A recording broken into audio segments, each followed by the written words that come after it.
د امریکا د پوځي ګواښ زیاتېدو په درشل کې له ایرانه د افغانانو راستنېدل لا هم دوام لري. ایران کې د وروستیو لاریونونو پر مهال د حکومت له لوري د مظاهرچیانو له سرکوب وروسته پر دغه هیواد د امریکا د ولسمشر ډونالد ټرمپ له لوري د پوځي اقدام او ګواښ ویره په زیاتېدو ده. ورسره هممهاله له دغه هیواده د افغان کډوالو اخراج او په خپله خوښه وتل هم دوام لري. که څه هم د امریکایي رسنیو د راپورټونو له مخې د عراقچي او د امریکا د ځانګړي استازي سټیف ویتکوف ترمنځ غونډه به د جمعې په ورځ د فبرورۍ په 6 د ترکیې په استانبول کې وشي. د مهاجرت د نړیوال سازمان د راپورټ له مخې له 2023 کال راهیسې له ایران او پاکستان څخه باندې 15 میلیونه افغانان خپل هیواد ته ستانه شوي دي. راستنېدونکي افغانان وایي ایران کې وروستي سیاسي وضعیت افغان کډوال په بیلابیلو برخو کې اغیزمن کړي. خیلی تاثیر کرد. خیلی انقلاب شد. وضعیت ډیر تاثیر کړی و. ډیر لاریونونه و. ډیر خلک پکې ووژل شول. دولت خود کشته شدن، بم دولت خود کشته. چرا به ملک مردم جواب؟ اخر مو ویل راځي ولاړ شو خپل دولت ته. که وژل کېږو خپل دولت کې ووژل شو.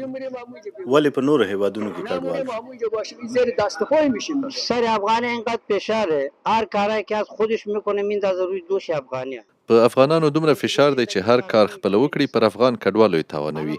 هلته ژوند سخت دی. زه خپله د شپې 10 بجې یوه خونه کې ناست وم. راغلل او هر څه مو چې لرل رانه یوړل.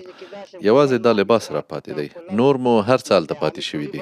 لباس اومدم بیرون تمام. هر چیز زندگیم که بود کلان مونده اونجا.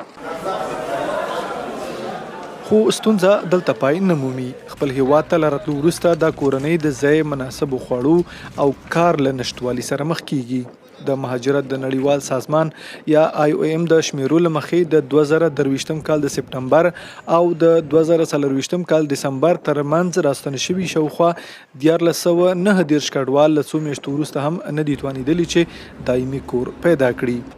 IOM ویلي چې ډېر شمېر راستنې شوي کورنۍ په ډېر نامناسب حالت کې د ژمي سړې شپې تېروي او هغوی چې کورونه کرایه کوي په کوچنیو کورونو کې له حده ډېر کسان اوسېږي. افغانستان کې د طالبانو ادارې له ایران او پاکستان راستنو شویو کورنیو ته د شاوخوا 3000 قطعې ځمکې د ویش خبر ورکړی او ویلي دي چې دا بهیر به لا چټک کړي.